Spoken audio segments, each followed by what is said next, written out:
So we first met when you wanted to outsource things because you were feeling frustrated that you didn't want one more thing to fix or take care of. And you've gone through layers and layers and layers of ease and pain and stress and anger and all the stuff. And then you've come out the other end and you're just loving your life. You're just creating your life.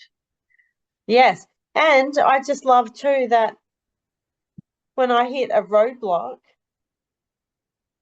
to things that that we can do a session and we can work out what the block is, because also with this, me creating this business, I think that this breath work is going to be such secret sauce to it, because I could be doing all the external work, like the doing work, but I think I need to be doing the emotional work too, because believing that I can be successful, believing that I am smart enough to do this, believing that, good things can happen to me, believing that I can have abundance Mm, is going to be is going to be essential to be able to bring this to life.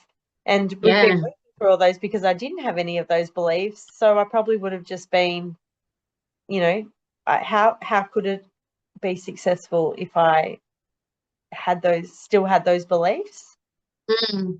What were Yeah. the limiting beliefs that you were carrying before we started doing this work that would Remember, have like, stopped I you? just didn't even realize, like, the abundance thing. Like, Mm.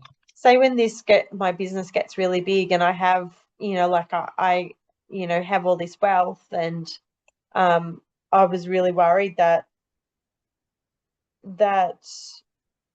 um the whole tall poppy syndrome, because I see it Yeah. happen all the time, you Yeah. know Yeah. um and that was going to make me different to my friends and to my family. And I felt really guilty about, them judging me about, oh, well, she's got too much and we don't have enough. And, I felt like that was really unfair, and I Yeah. needed to keep myself small so that they didn't, you know, I didn't make them feel bad about their lives or their choices. Mm. Yeah. That's a big one, isn't it? Yeah, it was a really big one. Yeah. That's healing the ancestral trauma, like the patterns of our parents that we didn't even know we were taking on until we go into life experience and then go, hang on, do I believe this? Is this mine or is this theirs?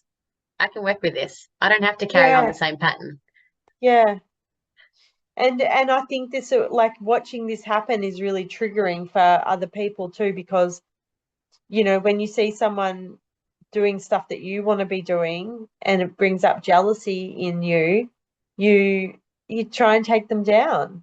And I know that's going to happen to me. Mm. And you can witness it from compassion because flip side, before you were in this place of abundance and creating the life that you wanted, I remember you talking about a process where you remember judging other rich and wealthy successful women and having that she's got it so lucky energy. And so that's the pattern that was stopping you from actually letting yourself go into that because you would have judged yourself just as hard. Do you remember that? Yeah, and I don't want, the people pleaser in me is, I don't want people talking about me and not liking me, or Mm. all those sorts of things.